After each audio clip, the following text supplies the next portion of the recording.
Thank you for attending this second STEAM Universe webcast in our quarterly series of webcasts.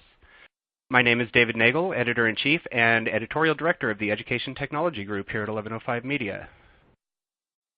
This event is brought to you today by STEAM Universe and made possible by our sponsor, Connection. For today's presentation, I'm very pleased to introduce Dr. Julie Evans, CEO of Project Tomorrow, and I'm proud to say a member of our Editorial Advisory Board. Sorry, I'm getting over the lingering effects of a cold, and I might have to mute myself occasionally here. I first became aware of Julie's work and the work of Project Tomorrow and met Julie when I first started covering education technology, these many years ago. I was immediately impressed by the research efforts being done there, and I continue to be awed by the sheer scale of the annual Speak Up survey, which in the latest version had more than 500,000 participants. And it's more than 5 million since the survey started in 2003. So just an amazing effort. And today we'll be getting some insights about STEM and STEAM education from the data collected as part of the Speak Up survey, data collected from teachers, administrators, students, and parents. We'll be looking at trends in STEAM, drivers of STEAM, and the technologies that enable STEAM education. Before we get started, though, I need to cover a few housekeeping items. First, if you would like to enlarge the slides, please look at the square icon in the top right corner of the slide window. You can also view the presentation in full screen mode by clicking the squared arrows icon. If you would like to submit a question at any time, just look for the question field to the left of the slide window, type in your question there, and hit submit. We will field questions at the end of the presentation. But I want to emphasize this, we won't have a lot of time to be looking at new questions later in the presentation, so please try to get those in as early as possible, or right when you have the question, please type it in and don't wait. If you have any technical difficulties during the session, look for the yellow question mark icon below the slide window. Click there for technical assistance. If you would like to download a copy of today's presentation, just look at the Resource Center just below the question field. Finally, within the next day or two, we will email you a link to the archived version of this session so you can view it again or share it with a colleague. The on-demand version of the webcast will be available for 90 days after today. And you can also find the first webcast in this series at steamuniverse.com. Just click the Resources menu item up at the top. And now, without further ado, I would like to hand it over to Dr. Julie Evans. Thank you so much, Dave. I am so thrilled to be here for the second STEAM Universe webcast, and I'm really excited to be able to share some of this STEAM research that we've collected, not only within the last year, but actually over time, and to give you all some really interesting insights into what we've been finding by talking to K-12 students, teachers, administrators, and parents. So let's jump right into this.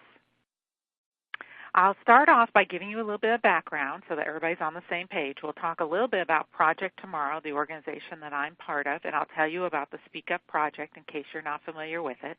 Then we're going to start at the 50,000-foot level. I'm going to talk about some big picture STEAM learning trends that we're seeing coming out of our research. And also, what are the drivers for STEAM education?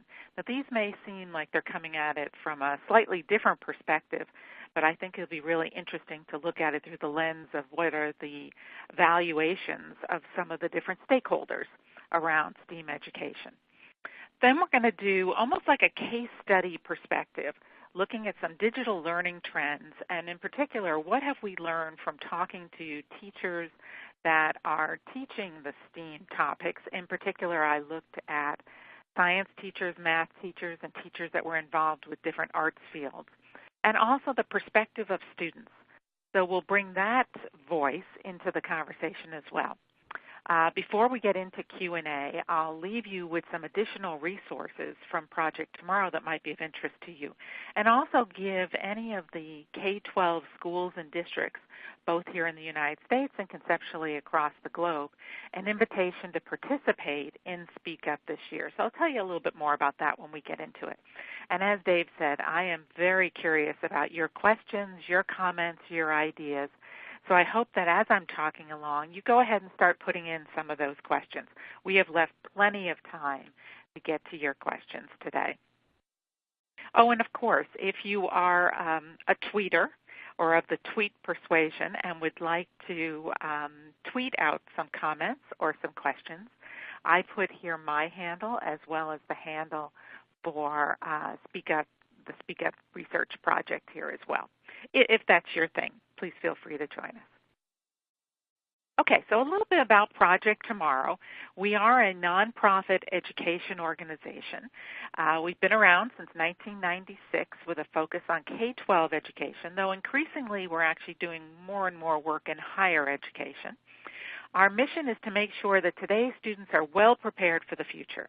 We happen to believe that the effective use of science, technology, engineering, and math resources are some of the very best ways to make sure that students are prepared for the future. We have a particular focus on the role of digital tools in that education ecosystem, and we're most well known for the Speak Up Research Project on digital learning, which provides, as Dave said, an annual collection and reporting on the feedback from actual K-12 stakeholders. And that data is used to inform local as well as state and federal programs and policies. It is an annual project. We started in 2003. Initially in 2003, we were only polling students. We have subsequently added on surveys for teachers, parents, school site administrators, district administrators, technology leaders in schools and districts, communications officers, librarians, and also community members at large. It is facilitated through schools and districts, so we don't have a random student or random teacher take the survey. Schools register to participate with us, and then we provide them with a link to an online survey that their stakeholders can complete. We make these surveys available to any K-12 school that would like to use them as a service from us to collect feedback from their stakeholders. So that could be public schools, private schools, parochial schools, charter schools, virtual schools, as you can see. And increasingly, these schools are not just in the United States, but they're all around the world. Now, this is 100% a free service that we provide to schools and districts. It's our nonprofit mission to not only facilitate the process for you to gain access to the views of your stakeholders, but then we also give back to all the participating schools and districts their locally collected data with state and national data for benchmarks. Now, we take that national data, aggregate that up, use that to populate white papers, infographics, and also presentations such as what I'm sharing with you today. As Dave already mentioned, since 2003, we've had about 5 million K-12 stakeholders complete a Speak Up survey, making Speak Up the largest collection of authentic feedback from K-12 stakeholders around the conversation of digital learning and transformation in education. So, what types of topics or questions are covered on the Speak Up survey? Well, as you would imagine, it's mostly about the use of technology to support learning, both in a formal sense and an informal sense. We ask different questions, though, of different audiences. We ask leaders, district administrators about their leadership challenges. We ask teachers about their needs for professional development. We ask all the stakeholders to talk to us about the emerging trends with new types of data, digital tools. We also look at the idea of what types of skills are needed for students in the future, and we even ask students about their career interests and how they want to explore different careers. And I've brought for you today kind of a sampling of many of these different topics for us to talk about. So the data that I'm going to be looking at today with you and sharing with you today is from our Speak Up Open period. So what I mean by that is that the Speak Up surveys are open for schools and districts to use from about the middle of October to the middle of January. This data I'm sharing with you is from last fall 2016. We had a little bit over 500,000 respondents. You can see the breakdown here from the different audiences and the number of schools and districts that participated. This is a very exciting week for us at Project Tomorrow because we actually on Monday just opened up Speak Up 2017.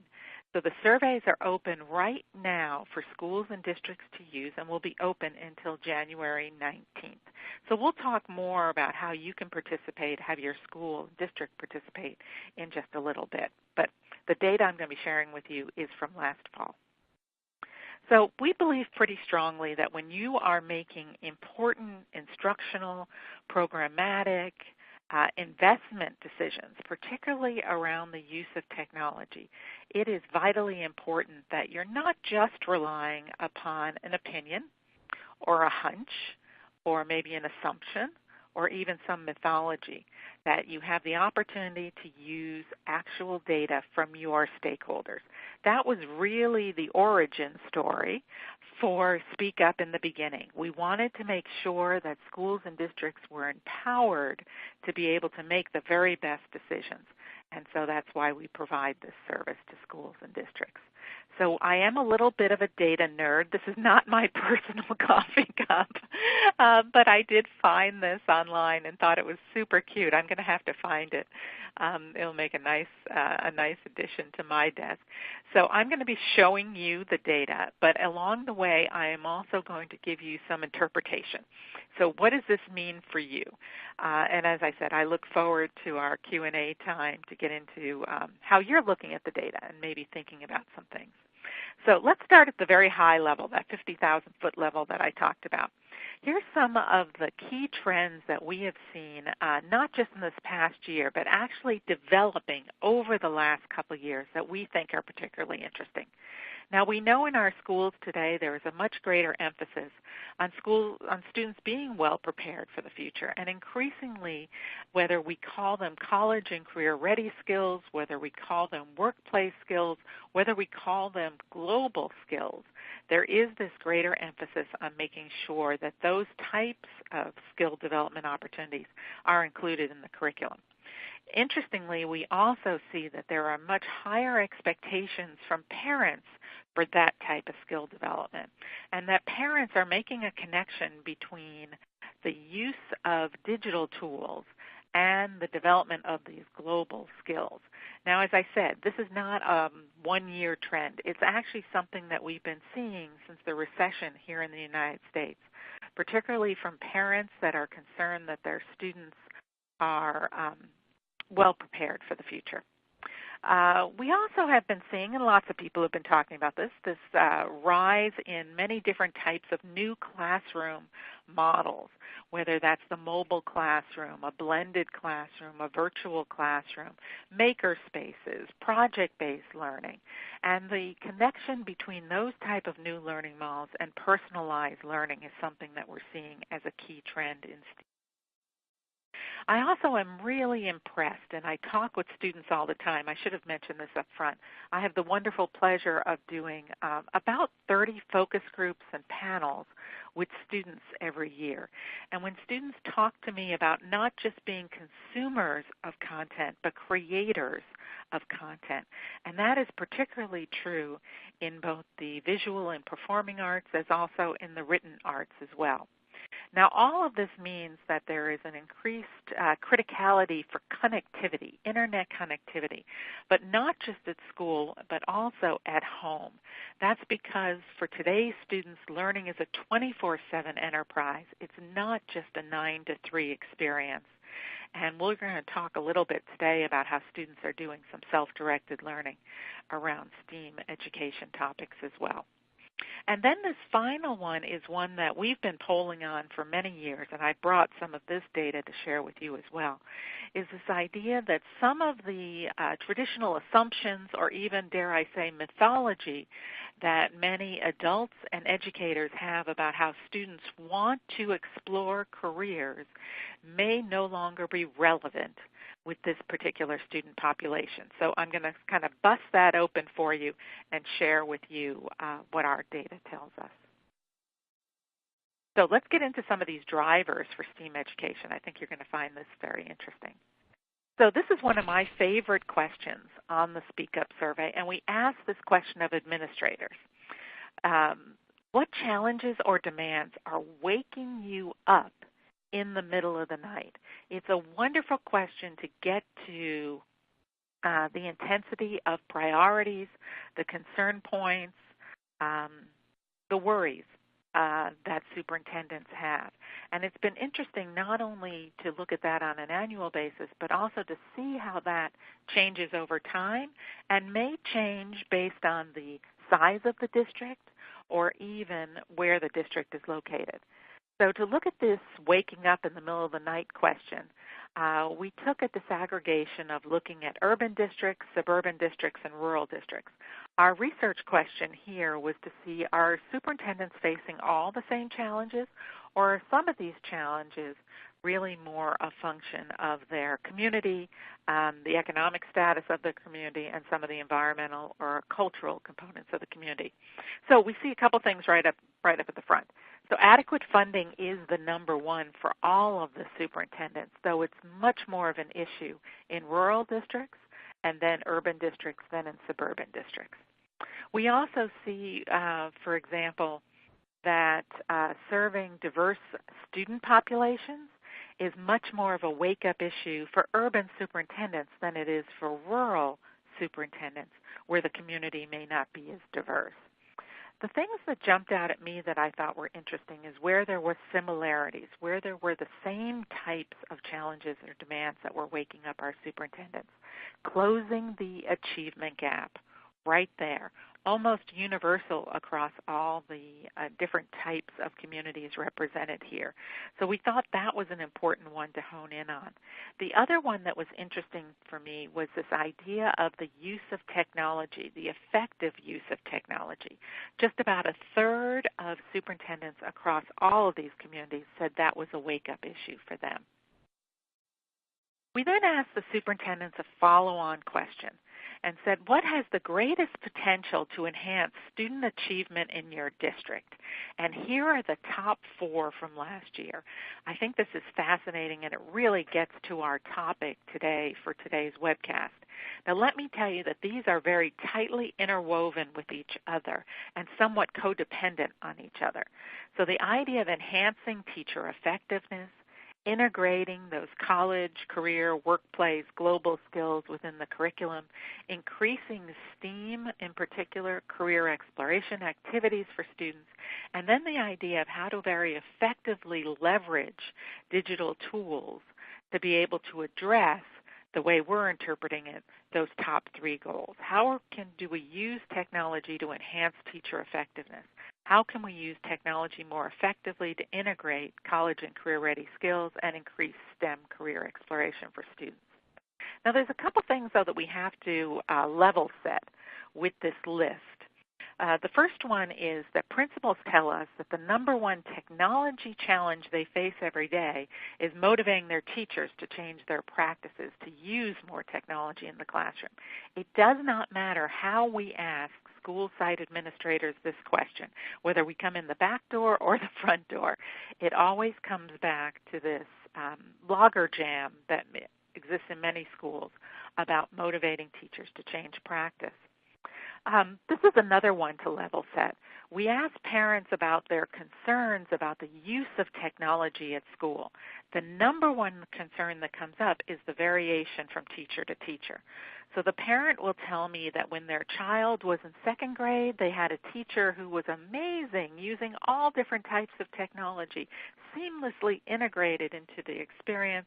And then when the child goes to 3rd grade, it is a major step backwards, where maybe that teacher is just using an interactive whiteboard occasionally, maybe they're doing some internet research, but it isn't the rich learning experience. The same thing is happening in middle school and high schools, but on a grade, on a subject matter differential. Now, obviously, parents are getting this as a reflection of what their children are telling them. Now, let's take this parent conversation a little bit further, because this is another one of our drivers. We asked parents last year, so what worries you about your child's future? It was a big general question. It didn't have to do with technology. It had to do with parental concerns about their child's future success. The number one answer that came up was that my child is not learning the right skills in school needed to be successful in the future.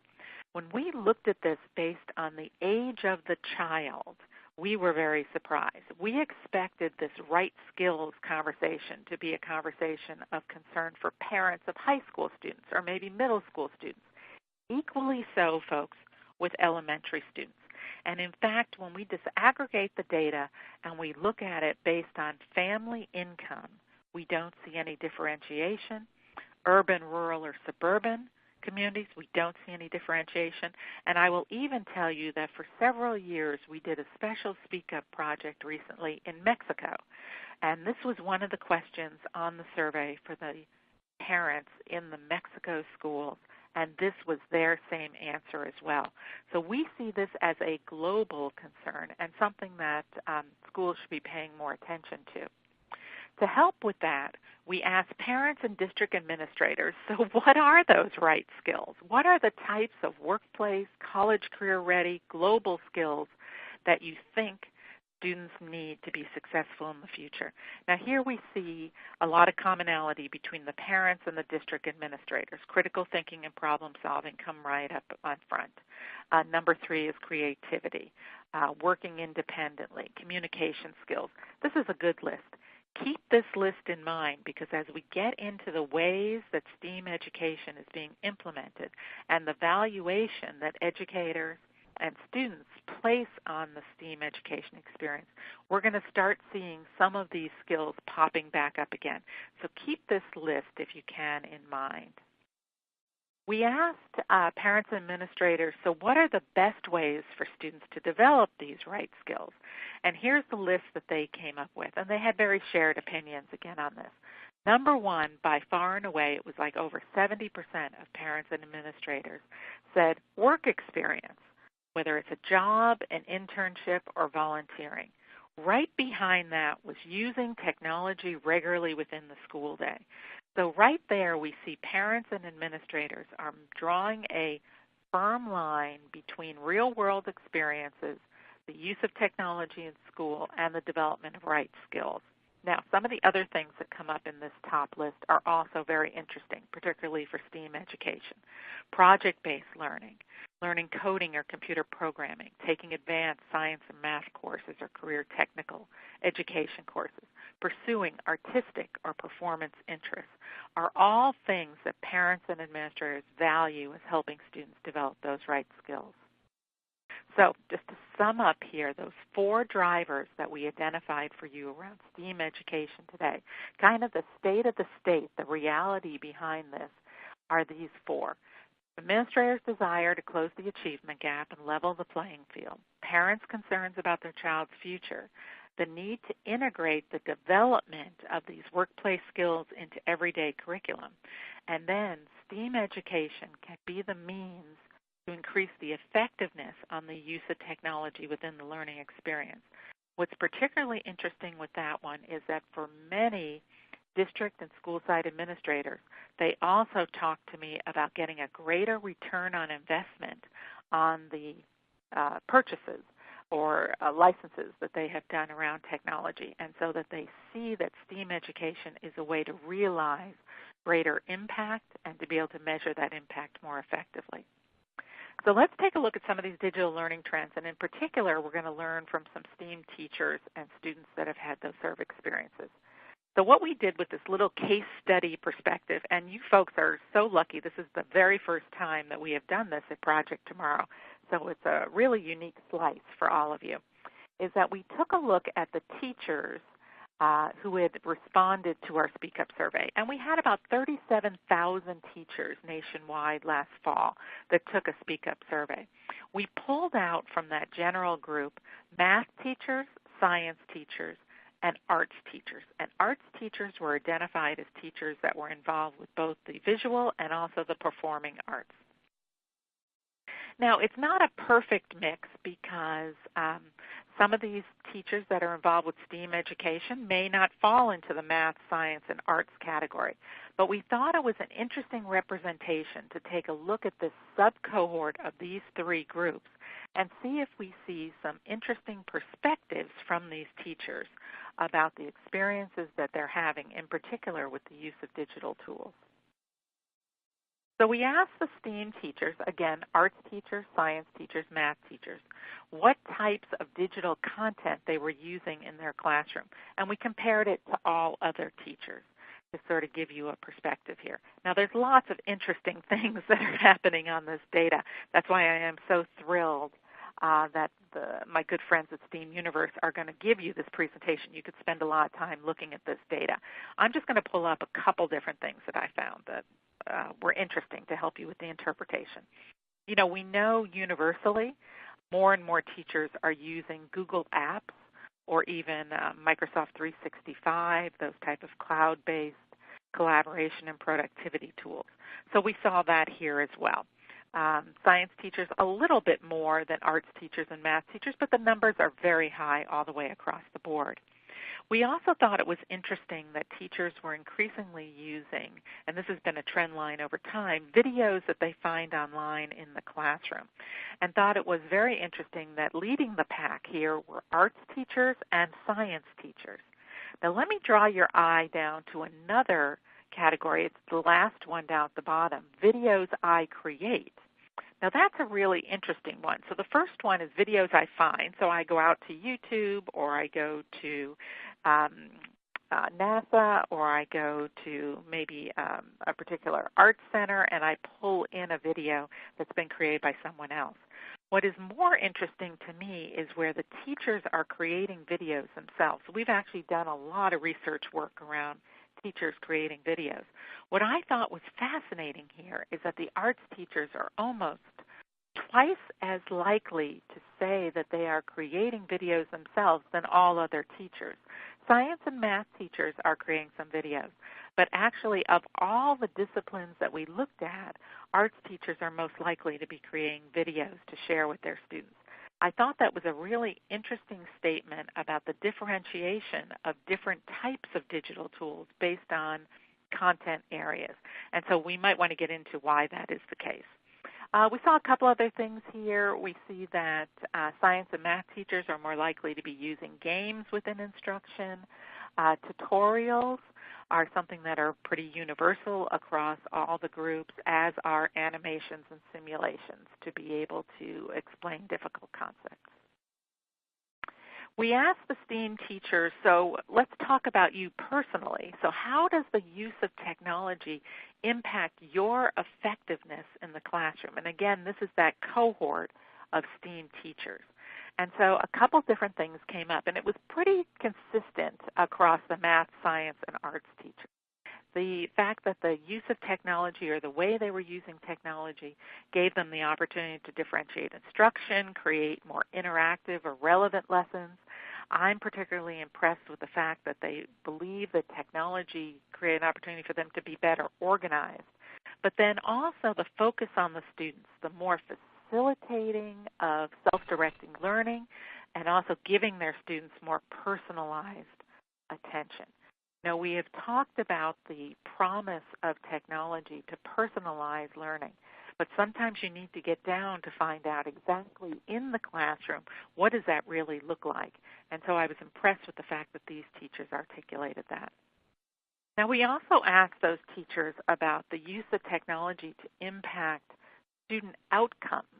So what did they see in the outcomes from their students as a result of how technology was being used? Now, again, we looked at this cohort of math teachers, science teachers, and art teachers. And I particularly was fascinated by these outcomes because you can see how not only does the list mirror the list from the parents and administrators about those college and career-ready skills, those global skills, those workplace skills, but also the differentiation really based on the content area. So let's draw our eye directly to developing creativity. Now remember, that was number 3 on the parents and administrators list, the number 3 top skill that they thought their students needed. Arts teachers, 55% of them are saying that the use of technology within their practice is helping their students develop creativity. Not seeing the same sort of thing in math, but that to some extent makes sense to me. I'd be interested in your thoughts on that. We also see that in terms of collaboration more with classmates, The science teachers, 51% of the science teachers, said that was an outcome that they see. I see that more as collaborative labs. I see a lot of project-based learning happening within science classrooms. And so maybe that's why we see that as a higher factor there. I also like the fact, though, that across the board, the teachers said that from a student outcome standpoint, their students were more motivated to learn and also taking ownership of their own learning, that independent learning, which was also part of that parent and administrator list. Now, that self-directed learning or taking ownership of learning is something that we also saw coming out from students who are in STEM academies. Now, let me just give a clarification here. We asked students about their participation in a number of different school-based programs. So we asked students if they are in the Honor Society, if they are in International Baccalaureate program, if they're on student government. We asked them if they are in a STEM academy. We also asked them if they are in a visual or performing arts academy. That number last year was too small for us to pull out as a disaggregated cohort. So I just brought you the STEM academy data because I thought that was interesting. So we asked students, all the students, how are you using technology to learn a skill or to know about something educational or academic that interests you, but not because it's an assignment or homework. What we're really trying to get at here is students' own self-directed interests and how are they using technology to pursue this self-driven learning process. And so here we see that the students in the STEM academies are actually more likely to be self-directing learning using digital tools.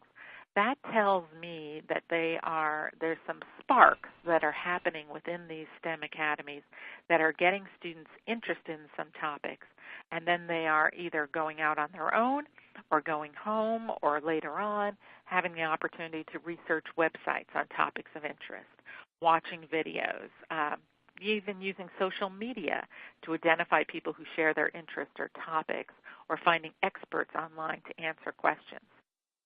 2 years ago, we did a deeper dive into this data and actually asked the students, so what is the purpose of this? What are you trying to learn about? Is it just random things? So you had a class and there was a topic about a piece of literature or about a math conundrum, and then you went and did some research on it. In fact, what the students told us is that the self-directed learning is very purposeful, and increasingly it's about career interests. We thought that was fascinating, that they are sparked by something, like I am interested in math or I'm interested in visual arts, and so then they start to explore some careers on their own. So that took us to the conversation about students' interest in different career fields. Now, for the last 12 years, we have been polling students on their interest in a STEM career field. And we asked the students from upper elementary grades right through to high school to tell us about their level of interest in a STEM career field. The students have three choices. They're not interested, they're somewhat or maybe interested, or they are very interested. Let's look first at the very interested. That's the green bars that are over here on the right. We see a couple things right up front. The first top two bars are our upper elementary students, girls and boys, grades 3, 4, and 5. 43% of the girls in upper elementary, 47% of the boys say they're very interested. That sounds pretty good to me. I would imagine it sounds pretty good to you. Now look at middle school. That middle school girl number has dropped to 25%. The high school girl number of very interested has dropped to 28%. The number for the boys from grades 6 through 12 has dropped a little bit, but not as significantly. But the number of somewhat and maybe students has actually grown as well. So that's also very interesting. We increasingly find when we disaggregate our data that that somewhat and maybe area is where our Title I students are, our majority minority students are, students that do not believe that their proficiency in the STEM fields are on par. We'll take a look at some of this because it's super interesting. We asked, just looking at the very interested level, we see that there's a little bit of a difference between urban, suburban, and rural schools. But the real big difference is amongst the students who self-assess their technology skills as advanced. So 50% of the students, girls and boys, who would say that their technology skills are advanced compared to their peers, say they are interested, very interested in a STEM career, as opposed to a quarter of the students who rate their skills as only average or beginner. So now this starts to create a really interesting picture of profiling who are the students that are very interested, but also the students who are maybe somewhat or maybe interested or might not have an interest that is being ignited or spurred on. Now, a similar thing happens, folks, with coding. So lots and lots of interesting conversations over the last couple of years about computer science and about coding and about getting kids interested in coding and different programs, fabulous programs about coding interests. Here's our disaggregated data. Again, we asked students about their interest in learning how to code or computer program. Upper elementary students, grades 3, 4, and 5, 60% of the girls, 67% of the boys. As the girls and boys get older, the boys' interest is sustained. 67% middle school boys, 67% high school boys, 65%. The girls' number starts to drop in middle school and then takes a dive in high school, where then in high school we see only 50% of the girls are interested in learning how to code. Now that, to some people may say, hey, that's a great number. I maybe look at the glass a little bit differently. I think that our best opportunity for getting girls and boys interested in coding, if we consider computer science and computational thinking as a new literacy, is in the elementary grades. And that waiting to high school, sure, we'll get kids that are interested, but we have left some kids behind at that point. So refocusing some of that interest into elementary schools, I think, would be a good idea. Now, the next part of this is how do students want to learn about future careers in STEM? And I teased this up for you a little bit in terms of the fact that for many of us, we're maybe holding on to some existing methodologies or approaches. So I want to interpret this data for you, or at least give you our interpretation of it. We actually, and we've been polling on this for several years, we actually break it now down into two buckets.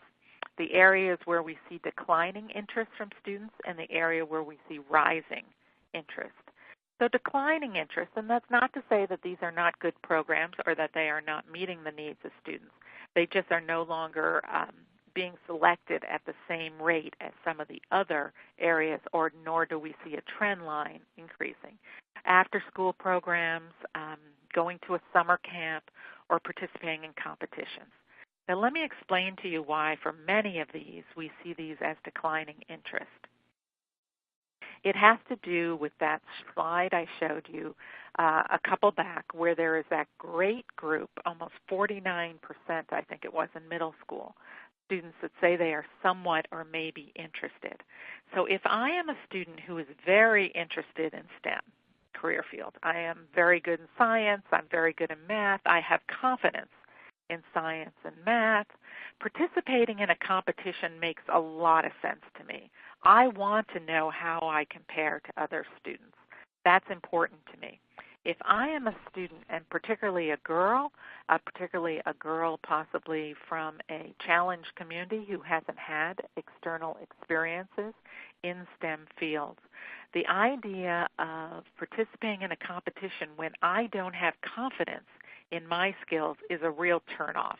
That is not going to increase my interest. In fact, that's going to create anxiety and stress for me.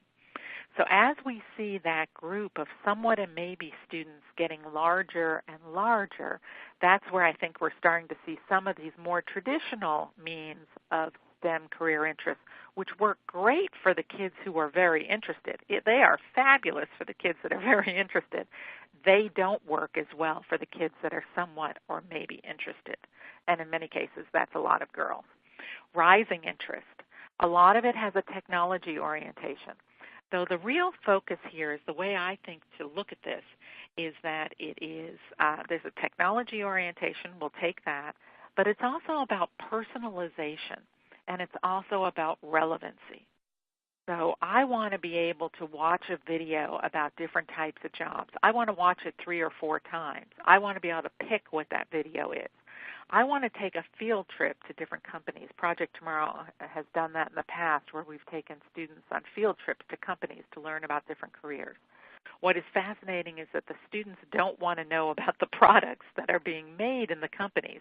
In many cases, today's students want to ask personal questions of the career professionals. What was your favorite subject in high school? Were you good in math? How did you decide to get into this career field? Was it a direct line or a curvy line? Did you try a number of different fields first? So they're looking for a personalized experience and something that brings a large degree of relevancy to them. Now, it's fascinating when we look at the students today and from the Speak Up data that they do like learning how to do things. They like learning about new ideas. They like learning how to build or make things. And so that, of course, lends itself very nicely into talking about maker spaces. And so we'll have a conversation here about maker spaces.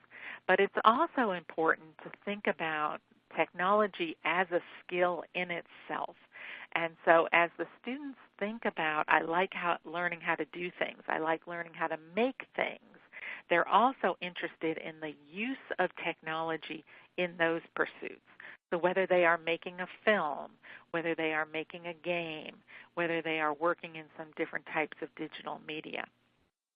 Now, the makerspace conversation is one that we've been polling on just for the last couple of years, and we actually go through school librarians to report on that. So last year, 29% of schools reported that they had some type of makerspace available for their students. Now, makerspaces I have seen can be very fully featured or be kind of minimally featured, maybe just with a 3D printer. 37% report no maker spaces at all, and 23% say it's being planned. This is a statistic that we are going to continue to monitor because we think it's really interesting about not only maker spaces but also about project-based learning and giving students that type of experiential learning opportunity. Now, librarians talk to us about the benefits of these type of maker spaces or project-based learning experiences. And again, we see these same type of global workplace skills coming into place. They talk about the value of these experiences for their students as developing creativity skills, critical thinking and problem skills, facilitating collaborations, increasing student confidence and abilities. I'm really fascinated to see if that has an opportunity to increase student interest in STEM fields. And then also this idea of the appreciation that failure is an opportunity to learn. But even with all of this, maker spaces and project-based learning, we still are missing opportunities for students to engage in STEM. Look at this particular statistic. 59% of students told us that they're using technology more outside of school than inside of school. Now, we're going to play a little game here and test your knowledge. We're not going to poll you, just sort of think about this. But this is, I think, indicative of this particular situation that we have. How frequently do teachers assign homework that requires Internet access outside of school? Again, it's a little bit of a litmus test on this idea, are we missing opportunities? So on the left-hand side, I have 3 percentages for you. On the right-hand side, I have 3 levels of frequency. So which ones do you think match up? Do you think the 48% is weekly, the 48% is daily, or the 48% is rarely? So think about that for a moment, and then I'll show you the answer. So actually, the 48% is rarely. 48% of teachers told us they rarely assign homework that requires Internet access outside of school. Only 6% said they did that daily. we went ahead and on this chart you can see all the data from both teachers, but then we also asked principals. Principals were a little bit more optimistic that their teachers were assigning internet-based homework. But the picture gets much more relevant when we bring students into the conversation.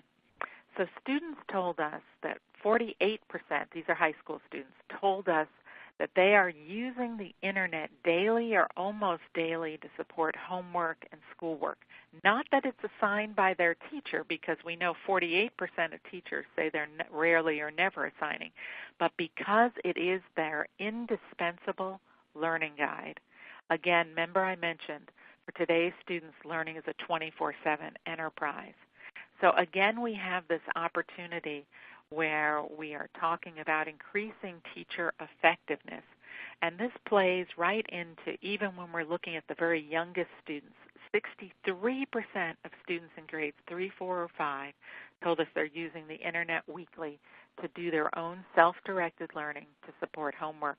Only 17% of their teachers are taking advantage of the internet to assign homework. So we do have maybe that missed opportunity to take advantage of the self-directed learning from the students' curiosity, the students' desire to learn. So we end up here with looking at the future. What does that ultimate future school look like? And I really think the big question here from this wish list that we collected from students, parents, teachers, and principals is to think about, how does this wish list support STEAM learning at your school? If these are the types of digital tools that students are interested in, that parents are buying into, that teachers and principals are supportive, how do you leverage those tools effectively to support STEAM education? Now, I will tell you that there was a couple other items that students were interested in that didn't meet the adult list. As you might imagine, it includes games, it includes virtual reality hardware and environments, and also social media tools. So let me end here before we get into questions. I would imagine we have some questions, which is some additional resources for you. Many more resources, much more data is available on our website, tomorrow.org. I hope you'll come and visit us there. We have reports and infographics there. This is actually one of my favorite infographics we do every year, 10 Things Everyone Should Know About K-12 Students' Digital Learning. That's available for you to download and to share with your colleagues. In addition to that, I would love to have you participate in this year's Speak Up. As I mentioned, the surveys are open now. All you need to do is to go and visit us at tomorrow.org/speakup, and you have the opportunity to register your school or your district to participate. The surveys are available for all the different groups. We do have schools and districts all around the globe that participate with us. And in the spring for the last 2 years, we've done a very special international schools survey, as well as a special survey for college students that are in teacher preparation programs. So if you would like more information about Speak Up, come visit us at tomorrow.org. But use this as an opportunity. Again, it's a free service. Use this as an opportunity to learn from your stakeholders. So with this, I think I'm turning this now over to Dave and to see if we have some questions. Yes, and we certainly do. Thank you very much, Julie. Actually, we have some great questions ranging from the very easy to the we can't possibly answer that in 12 minutes. So I'd like to remind everyone right now that there is a very short window of opportunity to get in any more questions that you would like to ask. Just look for the question field at the left of the slide window, type in your question there and hit submit. Also, as a reminder, you can download a copy of today's presentation. Just look for the Resource Center just below the question field. Okay, so let's just go into these questions now. I will start with the very easiest one. I know you mentioned this, but just as a reminder for people, can any school participate in Speak Up? Absolutely. We make this available to any type of school, public, private, parochial, as I said, who would like to participate. This is our nonprofit mission, to be able to facilitate this process for you and to give back to every school and district their own locally collected data with, as appropriate, state and national level data for benchmarking. I can't underscore enough, Dave, there is no cost here. We believe very strongly that instructional dollars should be kept in the classroom and used for instruction, and so that's why we facilitate this process as a service for schools and districts. Okay, that's great. And as a reminder to people, it is open now. Yes. And this year you're actually extending it a bit longer than normal, aren't you? We did a test pilot last year, Dave, where we kept the surveys open for the first 2 weeks in January and got great responses from districts who felt that was a slightly better time for them to do it. So we are keeping it open through January 19th this year. You know, schools and districts make decisions as to when they want to participate.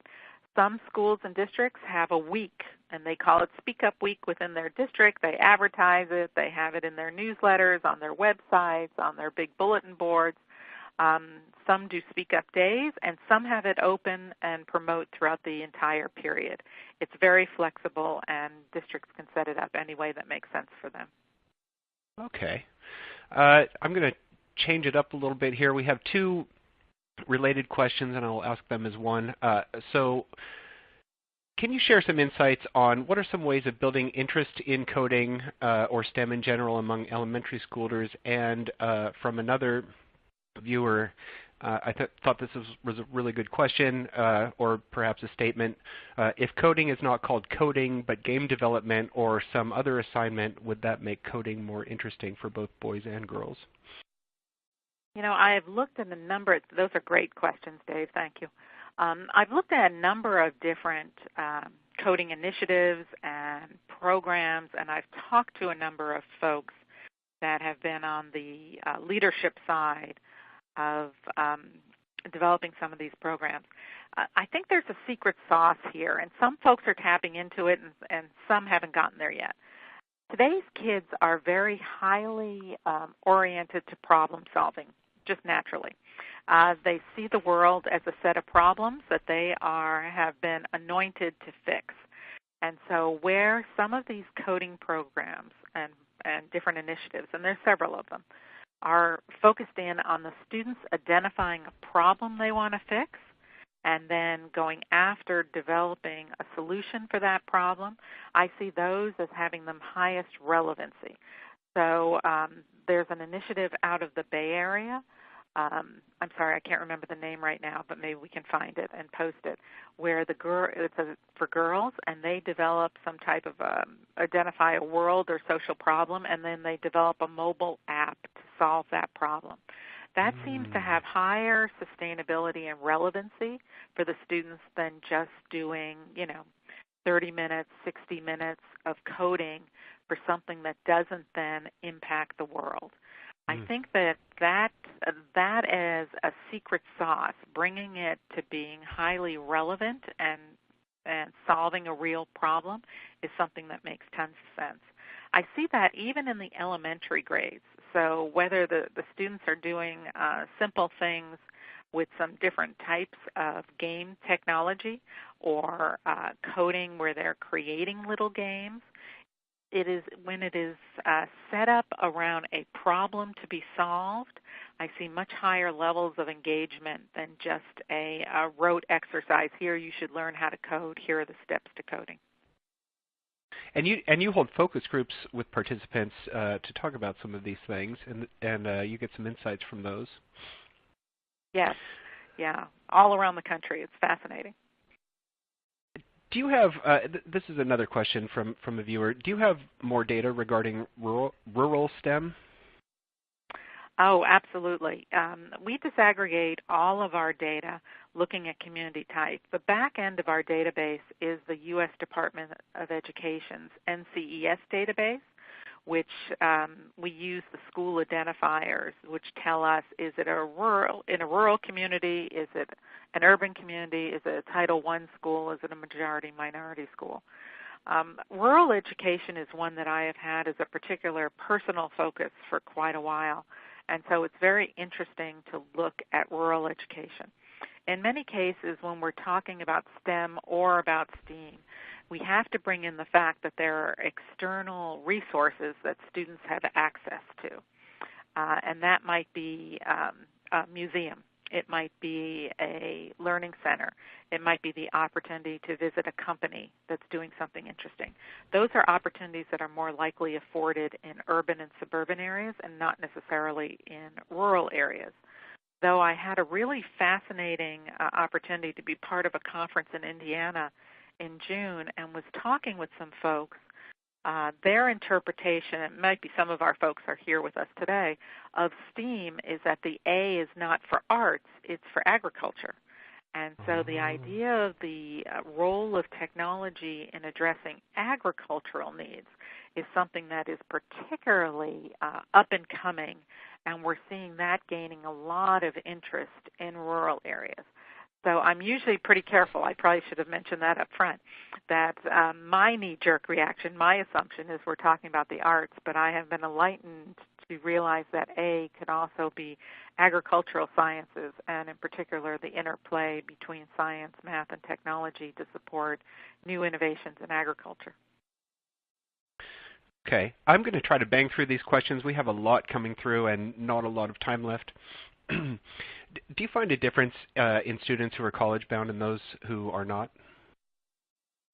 That's an interesting question. We do not ask students on the Speak Up survey about their college aspirations. And so in the Speak Up surveys, we do not do that level of disaggregation. However, in some of the evaluation studies that we do, we also do evaluation, efficacy, and feedback studies for schools and districts around the use of technology. We did a special study 2 years ago where we were looking at the differentiation between students that were going to 4-year institutions, 2-year institutions, trade schools, military, and directly into jobs. And in that particular evaluation study, it was a good-sized study. It had about 5,000 high school students that were part of it. We did see some really interesting differentiations in terms of attitudes and also in their use of technology. Okay, and regarding the use of technology in the classroom impacting student outcomes, excuse me, almost none of the answers are more than 50%. So a viewer asks, isn't that telling us that most teachers feel it is not having a positive impact? I think it's. I think if there is an underscore here to a lot of the Speak Up data, and you can see this in some of our reports, we still have a ways to go to develop a stronger value proposition for teachers around the use of technology. Many cohorts of teachers are seeing very strong outcomes, and so their numbers would be very high. Other teachers are not necessarily on the page yet. And so this idea of how do we increase the valuation of technology really has to do with the effective use of that technology and making sure that our teachers are well trained to use these tools effectively. We have a ways to go with that. One of the beauties of the Speak Up survey is that because we have many districts that mandate all of their teachers take the survey, that we are looking at a very broad spectrum with a full adoption curve in terms of teachers' readiness to use the technology and how they value it, as opposed to some smaller studies that maybe are looking at the teachers that are already converted over to technology. Okay. Considering the positive points around the makerspace, how do you see this type of learning contributing to positive changes in STEAM teaching in the classroom? I think it's really interesting, and it was very deliberate on our part that we ask our makerspace questions coming through the librarians. Librarians are in a very interesting position right now in many states where their position is being redefined as what I'm calling almost like a digital content Sherpa or digital content guru or mentor or coach. And I see the same thing happening with the makerspace. Since in many cases, just from a facility standpoint, the library made the most sense to put that makerspace there. It's also meaning that the teacher can be coached by a librarian, by a media specialist on how to not just make the makerspace experience a one-off, or a destination, but really to be able to integrate that more seamlessly into the classroom. It takes work. It takes a lot of work to be able to do that and to understand that these are not 20-minute lessons, but they are going to be more longer-term experiences. And so I'm encouraged with the role of the librarian and being able to help teachers with that. All right. This really looks like that's all the time that we have. Really quickly, do you support groups from other countries do you support groups from other countries in the Speak Up survey? Okay. Yeah, we have partnerships around the world, and also always have schools and districts and organizations that facilitate Speak Up in their home country. So we'd be happy to talk about that. Okay. Julie, I would like to thank you very much for your informative session. I always enjoy your talks, and this data is great. I really look forward to doing this again next year. I know that you have more STEM-focused questions on this year's survey, including a lot about math. For the viewers, I'd like to remind you again that in the next day or two, we will be emailing you a link to an archived version of the session so that you can review it or share it with a colleague. Julie, thank you again so much for this presentation, and thank all of you for joining us. This concludes today's webcast. Thanks so much, Dave. It was great. All right.